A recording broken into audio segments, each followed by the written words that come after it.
അമൃത് Veni lice kit presents daily news സായാഹ്ന വാർത്തകൾ powered by Pulimoottil silks KSFE in association with Joyalukkas. ഇത്തവണ first അടിക്കില്ലേ നമ്മള്?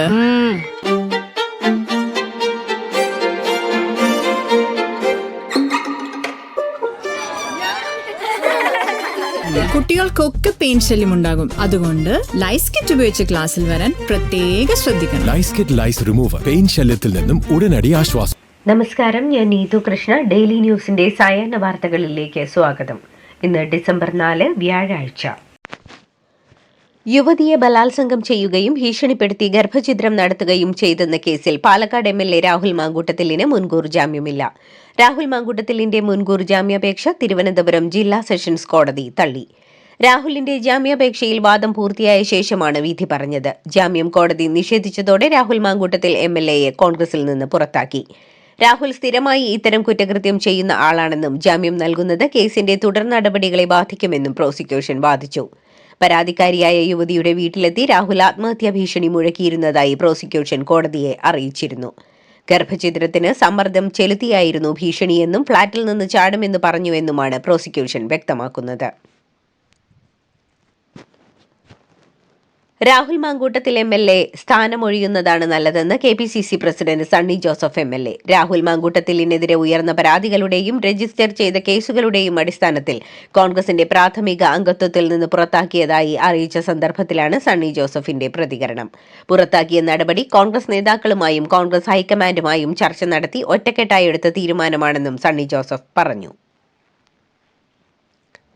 രാഹുൽ മാങ്കൂട്ടത്തിലിനെതിരായ രണ്ടാമത്തെ ബലാത്സംഗ കേസിൽ പോലീസ് രജിസ്റ്റർ ചെയ്ത FIRലെ വിവരങ്ങൾ പുറത്ത്. 2023 രാഹുൽ മാങ്കൂട്ടത്തിൽ യുവതിയുമായി ബന്ധം സ്ഥാപിച്ചതെന്നും ക്രൂരപീഡനമാണ് നടത്തിയതെന്നുമാണ് FIR. പ്രതിപട്ടികയിൽ രാഹുൽ മാത്രമാണുള്ളത്. ഫെന്നി നൈനാൻ ഓടിച്ച കാറിൽ പെൺകുട്ടിയെ മറ്റൊരു സ്ഥലത്തേക്ക് കൂട്ടിക്കൊണ്ടുപോയി ക്രൂരമായി പീഡിപ്പിച്ചുവെന്നും യുവതിയുടെ ശരീരത്തിൽ നിരവധി മുറിവുകൾ ഉണ്ടായെന്നുമാണ് FIRൽ പറയുന്നത്. മഹിളാ കോൺഗ്രസിൽ അമ്മയുടെ പ്രായമുള്ള ആളുകൾക്ക് വരെ രാഹുൽ മാങ്കൂട്ടത്തിലിൽ നിന്നും മോശം അനുഭവമുണ്ടായെന്ന വെളിപ്പെടുത്തലുമായി KPCC സംസ്കാര Sahithi general secretary MA Shahnaz. രാഹുലിനെതിരെ പരാതി പറഞ്ഞപ്പോഴുള്ള ഷാഫിയുടെ മൗനം പരിഹാസമായി തോന്നിയെന്നും താൻ പറഞ്ഞത് കള്ളമാണെന്ന് ഷാഫി പറഞ്ഞാൽ തെളിവ് പുറത്തുവിടുമെന്നും പാർട്ടി നടപടിയെയും സൈബർ ആക്രമണങ്ങളെയും ഭയപ്പെടുന്നില്ലെന്നും ഷഹനാസ് വ്യക്തമാക്കി.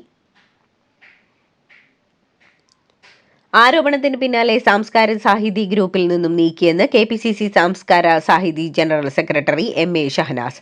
വ്യക്തിപരമായ വിദ്വേഷത്തെ തുടർന്നാണ് നടപടിയെന്നും ഷഹനാസ് ആരോപിച്ചു. അതിൽ പ്രതികരിച്ചതിന് പിന്നാലെ വീണ്ടും വാട്സ്ആപ്പ് ഗ്രൂപ്പിൽ ആഡ് ചെയ്തുവെന്നും ജീവനോടെ വച്ചേക്കില്ല എന്ന് പറഞ്ഞുപോലും സോഷ്യൽ മീഡിയയിൽ മെസ്സേജ് വന്നുവെന്നും ഷാഫിക്ക് അറിയാമായിരുന്നു എന്ന കാര്യത്തിൽ ഉറച്ചു നിൽക്കുന്നുവെന്നും ഷഹനാസ് ആവർത്തിച്ചു വ്യക്തമാക്കി.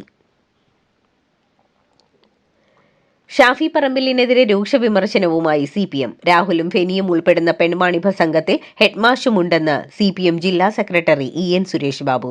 CPM നേരത്തെ ഷാഫിക്കെതിരെ ഉന്നയിച്ച ആരോപണം ഷഹനാസ് ശരിവെച്ചുവെന്നും ഷാഫി അന്നേ നടപടിയെടുത്തെങ്കിൽ ഒരു പെൺകുട്ടിക്കും ഈ ഗതി വരില്ലായിരുന്നുവെന്നും രാഹുൽ മാങ്കൂട്ടത്തിലിന് ആരാണ് സംരക്ഷണം നൽകുന്നതെന്ന് വ്യക്തമാകുകയാണെന്നും അദ്ദേഹം പറഞ്ഞു. ലൈംഗിക പീഡന കേസിൽ പരാതിക്കാരായ സ്ത്രീകളുടെയോ സാക്ഷികളുടെയോ വിവരങ്ങൾ വെളിപ്പെടുത്തുന്ന വിധം നവമാധ്യമങ്ങളിൽ പോസ്റ്റിട്ടാൽ ജാമ്യമില്ലാ വകുപ്പ് പ്രകാരം കേസെടുക്കുമെന്ന് ADGP S ശ്രീജിത്ത്. രാഹുൽ ഈശ്വർ പരാതിക്കാരിക്കെതിരെ മോശം പരാമർശം നടത്തിയെന്ന് കോടതിക്ക് ബോധ്യമായതുകൊണ്ടാണ് റിമാൻഡ് ചെയ്തത്. മോശം കമന്റ് ഇടുന്നവർക്കെതിരെയും നിയമ നടപടി ഉണ്ടാകുമെന്ന് സൈബർ സെൽ ചുമതലയുള്ള ADGP പറഞ്ഞു.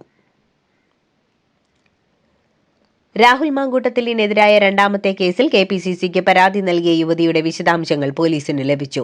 അയൽ സംസ്ഥാനത്തുള്ള യുവതിയുടെ മൊഴിയെടുക്കാനുള്ള തീരുമാനത്തിലാണ് പ്രത്യേക അന്വേഷണ സംഘം. സുഹൃത്തിന്റെ സഹായത്തോടെയാണ് യുവതി KPCCക്ക് പരാതി അയച്ചത്. പരാതിക്കാരി മൊഴിയിൽ ഉറച്ചുനിന്നാൽ രാഹുലിന് കുരുക്കുമുറുക്കും. രാഹുൽ മാങ്കൂട്ടത്തിലിനെ ബാംഗ്ലൂരുവിലെത്തിച്ച മലയാളി ഡ്രൈവർ പോലീസ് കസ്റ്റഡിയിൽ. ജോസ് എന്നാളെയാണ് കസ്റ്റഡിയിലെടുത്തിരിക്കുന്നത്. മലയാളിയായ ഇയാൾ ബംഗളൂരുവിലാണ് ജോലി ചെയ്യുന്നത്. ഇയാളെ കസ്റ്റഡിയിൽ ചോദ്യം ചെയ്തു വരികയാണ്. വർഷങ്ങളായി റിയൽ എസ്റ്റേറ്റ് ബിസിനസ്സുകാരന്റെ ഡ്രൈവറായി ജോലി ചെയ്യുകയാണ് ഇയാൾ. ഇന്നലെ ഇയാൾ കസ്റ്റഡിയിലെടുത്തതിനെ തുടർന്നാണ് പ്രത്യേക കേന്ദ്രത്തിലേക്ക് അന്വേഷണ സംഘം എത്തിയത്. എന്നാൽ അവിടെയും രാഹുലിനെ കണ്ടെത്താൻ സാധിച്ചില്ല. തനിക്കെതിരായ സൈബർ പരാതി രാഷ്ട്രീയ പ്രേരിതമാണെന്ന് ആരോപിച്ച് കോൺഗ്രസ് നേതാവ് സന്ദീപ് വാര്യർ മുഖ്യമന്ത്രിക്ക് പരാതി നൽകി. ഇമെയിൽ മുഖാന്തരമാണ് പരാതി അയച്ചത്. രാഹുൽ മാങ്കൂട്ടത്തിലിനെതിരെ ആരോപണം ഉന്നയിച്ച യുവതിയുടെ വിവരങ്ങൾ പുറത്തുവിട്ടെന്ന പരാതിക്കെതിരെയാണ് സന്ദീപ് വാര്യരുടെ നീക്കം. രാഹുൽ മാങ്കൂട്ടത്തിലിനെതിരെ പരാതി നൽകിയ യുവതിയെ സമൂഹമാധ്യമങ്ങളിലൂടെ അധിക്ഷേപിച്ച കേസിൽ രാഹുൽ ഈശ്വറിന്റെ കസ്റ്റഡി കാലാവധി ഇന്ന് അവസാനിക്കും. ഇന്നലെയാണ് 2 ദിവസത്തെ പോലീസ് കസ്റ്റഡിയിൽ രാഹുൽ ഈശ്വറിനെ വിട്ടത്. ടെക്നോ പാർക്കിലെ ഓഫീസിലെത്തിച്ച് തെളിവെടുത്തിരുന്നു. സംഭവത്തിൽ ഗൂഢാലോചന ഉണ്ടോ എന്ന് അന്വേഷിക്കണമെന്നും പോലീസ് കോടതിയെ അറിയിച്ചിരുന്നു. ജയിലിൽ അയച്ചതു മുതൽ നിരാഹാരത്തിലാണ് രാഹുൽ ഈശ്വർ. രാഹുൽ മാങ്കൂട്ടത്തിലിനെതിരായ സംഘടനാ നടപടിയുടെ പേരിൽ പ്രതിപക്ഷ നേതാവ് വി.ഡി. സതീശനെതിരെ അധിക്ഷേപം നടത്തുന്നത് CPM അനുകൂലികളാണെന്ന് സംവിധായകനും നടനും റിയാലിറ്റി ഷോ താരവുമായ അഖിൽ മാരാർ. വി.ഡി. സതീശനെ തകർക്കാൻ ലക്ഷ്യമിട്ടാണ് സൈബർ ആക്രമണമെന്നും അഖിൽ ആരോപിച്ചു. രാഹുലിനെ തള്ളിപ്പറയുന്ന കോൺഗ്രസ് നേതാക്കളെ തെറി പറയുന്നത് കോൺഗ്രസുകാരല്ല, മുഴുത്ത കമ്മികളാണെന്നും അഖിൽ ഫേസ്ബുക്കിൽ കുറിച്ചു. സന്ദീപ് വാര്യരുടെ പോസ്റ്റ് സമൂഹമാധ്യമത്തിൽ ഷെയർ ചെയ്ത കോഴിക്കോട് ചേളന്നൂർ സ്വദേശി അറസ്റ്റിൽ. ചേളന്നൂർ സ്വദേശി പയ്യട സന്തോഷ് കുമാറിനെയാണ് Kozhikode rural cyber police arrest ചെയ്തത്. രാഹുൽ മാങ്കൂട്ടത്തിലിന് എതിരെയുള്ള പീഡന പരാതിയുടെ പശ്ചാത്തലത്തിൽ സന്ദീപ് വാര്യർ സമൂഹമാധ്യമത്തിലിട്ട പോസ്റ്റ് ഷെയർ ചെയ്തതിനാണ് ഇയാൾക്കെതിരെ പോലീസ് നടപടി.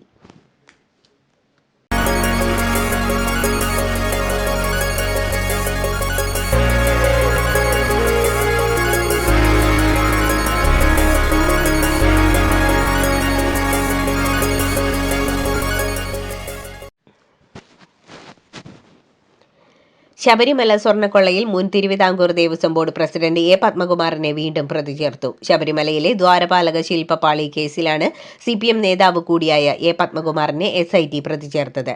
ഈ കേസിൽ പത്മകുമാറിന്റെ അറസ്റ്റും രേഖപ്പെടുത്തി. നേരത്തെ സ്വർണ്ണ കട്ടിളപ്പാളി കേസിലാണ് പത്മകുമാറിനെ പ്രതി ചേർത്ത് അറസ്റ്റ് ചെയ്തിരുന്നത്. ചൊവ്വാഴ്ച ജയിലിലെത്തിയാണ് അന്വേഷണ സംഘം പത്മകുമാറിന്റെ അറസ്റ്റ് രേഖപ്പെടുത്തിയത്. ശബരിമല സ്വർണ്ണക്കൊള്ള കേസിൽ മുൻ അഡ്മിനിസ്ട്രേറ്റീവ് ഓഫീസർ ശ്രീകുമാറിന്റെ മുൻകൂർ ജാമ്യാപേക്ഷ തള്ളി. ഹൈക്കോടതി സിംഗിൾ ബെഞ്ചാണ് മുൻകൂർ ജാമ്യാപേക്ഷ തള്ളിയത്. കേസിലെ 6ാം പ്രതിയാണ് S. ശ്രീകുമാർ. സ്വർണ്ണപ്പാളികൾ അറ്റകുറ്റപ്പണികൾക്കായി ഉണ്ണികൃഷ്ണൻ പോറ്റിക്ക് കൈമാറാൻ 2019 ഉത്തരവിറക്കിയിരുന്നു. ഇതുമായി ബന്ധപ്പെട്ട മഹസറിൽ ഒപ്പുവെച്ചയാളാണ് ശ്രീകുമാർ.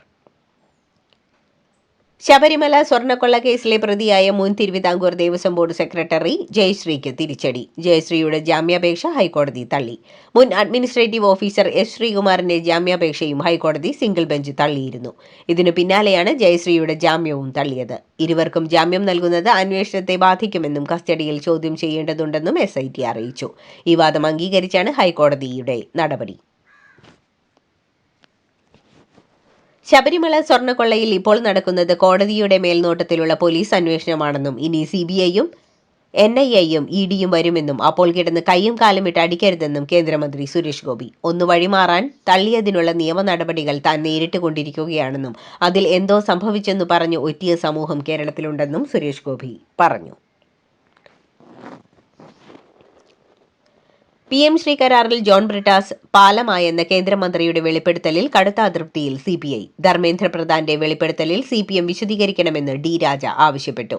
അമർഷമുണ്ടെങ്കിലും തെരഞ്ഞെടുപ്പ് കാലമായതിനാൽ പരസ്യ പ്രതികരണം വേണ്ടെന്നാണ് CPI സംസ്ഥാന നേതൃത്വത്തിന്റെ നിലപാട്. അതേസമയം കേരളത്തിന്റെ ആവശ്യങ്ങൾക്കായി കേന്ദ്രവുമായി പാലമാകുന്നതാണ് തന്റെ പണിയെന്നും അല്ലാതെ പാരയാകുന്നതല്ലെന്നും കേരളത്തിന് ലഭിക്കേണ്ട ഫണ്ട് കിട്ടാനുള്ള ശ്രമമാണ് നടത്തിയതെന്നും ജോൺ ബ്രിട്ടാസ് MP പറഞ്ഞു. സർക്കാർ തിയേറ്ററുകളിലെ CCTV ദൃശ്യങ്ങൾ ചോർന്നു. ദൃശ്യങ്ങൾ അശ്ലീല വെബ്സൈറ്റുകളിൽ പ്രത്യക്ഷപ്പെടുകയായിരുന്നു. ഇത് സംബന്ധിച്ച് സൈബർ സെൽ അന്വേഷണം ആരംഭിച്ചു. തിരുവനന്തപുരം കൈരളി, ശ്രീ, നിള തിയേറ്ററുകളിലെ ദൃശ്യങ്ങളാണ് ചോർന്നത്. സംഭവത്തിൽ ആഭ്യന്തര അന്വേഷണം തുടങ്ങിയതായി KSFDC അറിയിച്ചു. തിയേറ്ററിൽ സ്ത്രീകളും പുരുഷന്മാരും ഒന്നിച്ചിരിക്കുന്ന സിനിമാസ്വാദകരുടെ ദൃശ്യങ്ങളാണ് അശ്ലീല വെബ്സൈറ്റുകളിൽ പ്രത്യക്ഷപ്പെട്ടത്.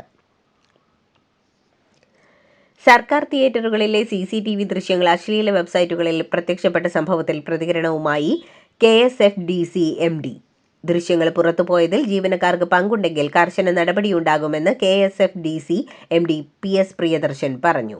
തിയേറ്ററിലെ CCTV ദൃശ്യങ്ങൾ ചോർന്നതിൽ സമഗ്ര അന്വേഷണം നടത്തുമെന്നും വിഷയം DGPയുടെ ശ്രദ്ധയിൽപ്പെടുത്തിയെന്നും ഹാക്കിംഗ് ആണെന്നാണ് പ്രാഥമിക സംശയമെന്നും പ്രിയദർശൻ പറഞ്ഞു. UDF ഭരിക്കുന്ന കോഴിക്കോട് കാരശ്ശേരി ബാങ്കിൽ ഭരണം പിടിക്കാൻ CPM വഴിവിട്ട നീക്കം നടത്തിയെന്ന ആരോപണത്തിൽ വിശദീകരണവുമായി ബാങ്ക് അധികൃതർ. 800ഓളം പേർക്ക് വഴിവിട്ട് ഒറ്റ ദിവസം അംഗത്വം നൽകിയെന്ന ആരോപണം തെറ്റാണെന്നാണ് ബാങ്ക് അധികൃതർ വിശദീകരിക്കുന്നത്. ജീവനക്കാരുടെ അറിവോ സമ്മതമോ കൂടാതെ അവരുടെ യൂസർ ID ഉപയോഗിച്ച് അംഗങ്ങളെ ചേർത്തു എന്ന ആരോപണം തെറ്റാണെന്നും ബാങ്ക് അധികൃതർ പറയുന്നു. കേരളത്തിലെ തദ്ദേശ സ്വയംഭരണ തെരഞ്ഞെടുപ്പിൽ വോട്ട് ചെയ്യുന്നതിനായി നാട്ടിലേക്ക് പോകുന്ന ജീവനക്കാർക്ക് ശമ്പളത്തോടു കൂടിയ അവധി നൽകണമെന്ന് കർണാടക ഉപമുഖ്യമന്ത്രി DK ശിവകുമാർ സംസ്ഥാനത്തെ തൊഴിലുടമകളോട് ബുധനാഴ്ച അഭ്യർത്ഥിച്ചു. കേരളത്തിൽ ഡിസംബർ 9, 11 തീയതികളിലാണ് തെരഞ്ഞെടുപ്പ് നടക്കുന്നത്. ഇടവേളയ്ക്ക് ശേഷം കേരളത്തിൽ വീണ്ടും തുലാവർഷം സജീവമാകുന്നു. വടക്കൻ തമിഴ്നാട് മുതൽ കർണാടക, തമിഴ്നാട്, വടക്കൻ കേരളം വഴി ലക്ഷദ്വീപ് വരെ 1.5 കിലോമീറ്ററിന് മുകളിൽ ന്യൂനമർദ്ദപാത്തി സ്ഥിതി ചെയ്യുന്നതായാണ് മഴ സാഹചര്യം ശക്തമാക്കുന്നത്. ഇതിനോടൊപ്പം തന്നെ ന്യൂനമർദ്ദവും രൂപപ്പെട്ടതിനാൽ അടുത്ത ദിവസങ്ങളിൽ കേരളത്തിൽ മഴയ്ക്ക് സാധ്യതയുണ്ടെന്നാണ് വ്യക്തമാകുന്നത്.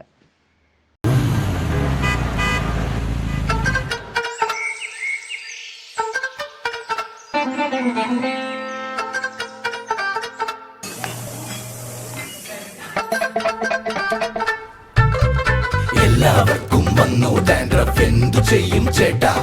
പേടിക്കണ്ട, ഇവിടുണ്ടല്ലോ ഡാൻഡ്രോക്വിറ്റിൻ ഓയിൽ. ഉടനടി മാറും താരൻ, ഉപയോഗിക്കൂ വേഗം. Amrutweni Dandruff Quit, the ultimate dandruff solution. നിലവിലെ ടോൾ പിരിവ് സമ്പ്രദായം 1 വർഷത്തിനുള്ളിൽ പൂർണ്ണമായും അവസാനിക്കുമെന്ന് കേന്ദ്രമന്ത്രി നിതിൻ ഗഡ്കരി പ്രഖ്യാപിച്ചു. ഈ സംവിധാനത്തിന് പകരമായി ഒരു ഇലക്ട്രോണിക് സംവിധാനം നിലവിൽ വരും. ഇത് ഹൈവേ ഉപഭോക്താക്കൾക്ക് തടസ്സമില്ലാതെ യാത്രാനുഭവം ഉറപ്പാക്കുമെന്നും അദ്ദേഹം പറഞ്ഞു. റോഡ് ഗതാഗത ഹൈവേ മന്ത്രിയായ നിതിൻ ഗഡ്കരി ലോക്സഭയിൽ ചോദ്യോത്തരവേളയിലാണ് സുപ്രധാന പ്രഖ്യാപനം നടത്തിയത്. കർണാടക മുഖ്യമന്ത്രി സിദ്ധരാമയ്യ ധരിക്കുന്ന വാച്ചിനെ ചൊല്ലി പുതിയ വിവാദം. സിദ്ധരാമയ്യ 43 ലക്ഷം രൂപ വിലയുള്ള വാച്ചാണ് ധരിക്കുന്നതെന്നാണ് BJPയുടെ വിമർശനം. കഴിഞ്ഞ ദിവസം സിദ്ധരാമയ്യ ഉപമുഖ്യമന്ത്രി DK ശിവകുമാറിന്റെ വസതിയിലെത്തിച്ചപ്പോൾ ധരിച്ച വാച്ച് ചൂണ്ടിക്കാട്ടിയായിരുന്നു വിമർശനം. സോഷ്യലിസ്റ്റാണെന്നാണ് അവകാശപ്പെടുന്ന സിദ്ധരാമയ്യയ്ക്ക് അത്യാഡംബര വാച്ച് കെട്ടുന്നതിൽ കുഴപ്പമില്ലെന്നും BJP പരിഹസിച്ചു. പാൻ മസാലയുടെ എല്ലാ പാക്കറ്റുകളിലും വലിപ്പമോ ഭാരമോ പരിഗണിക്കാതെ റീറ്റെയിൽ വിൽപ്പന വില നിർബന്ധമായും പ്രദർശിപ്പിക്കണമെന്ന് ഉപഭോക്തൃകാര്യ വകുപ്പ് ഉത്തരവിറക്കി.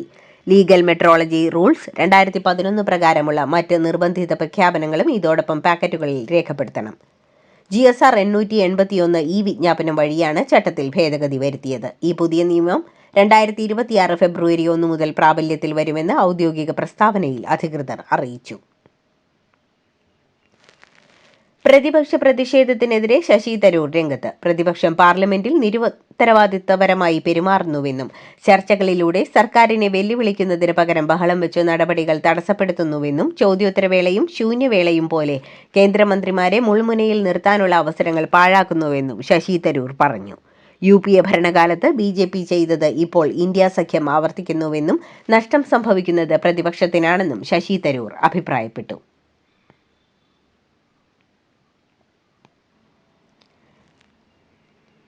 പ്രസാർ ഭാരതി ചെയർമാൻ നവനീത് കുമാർ സെഗാൾ രാജിവെച്ചു. രാജി കേന്ദ്ര സർക്കാർ അംഗീകരിച്ചു.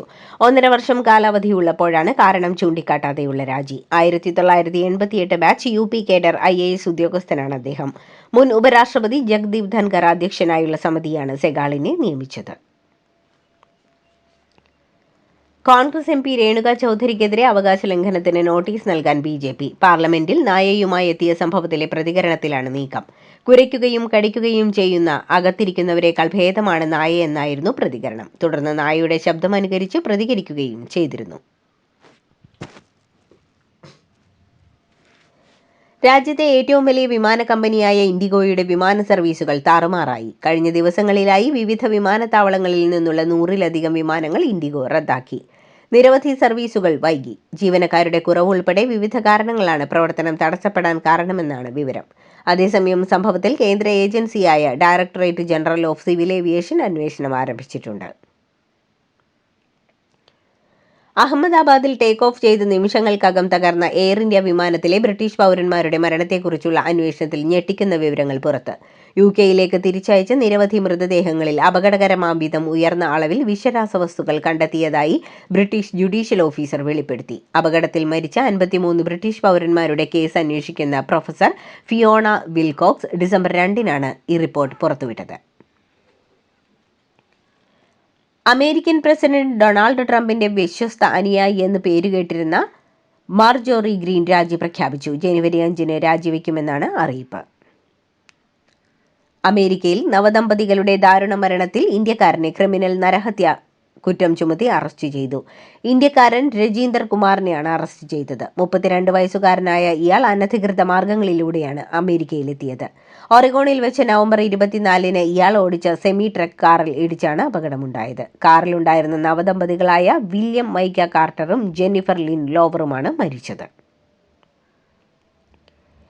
ഇസ്ലാമിക് റിപ്പബ്ലിക്കിന്റെ കർശനമായ വസ്ത്രധാരണ രീതികളെ ന്യായീകരിച്ച് ഇറാന്റെ പരമോന്നത നേതാവ് ആയതൊള്ള അലി ഖമേനി.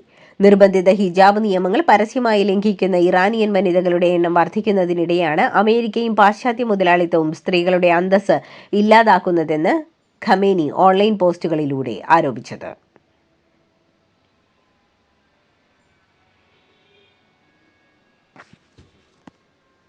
ഇതോടുകൂടി ഡെയിലി ന്യൂസിന്റെ ഇന്നത്തെ സായാഹ്ന വാർത്തകൾ സമാപിക്കുന്നു. ഡെയിലി ന്യൂസിനു വേണ്ടി വാർത്തകൾ വായിച്ചത് നീതു കൃഷ്ണ. ഡെയിലി ന്യൂസ് ലൈവ്.in വാർത്തകൾ വിരൽ തുമ്പിൽ.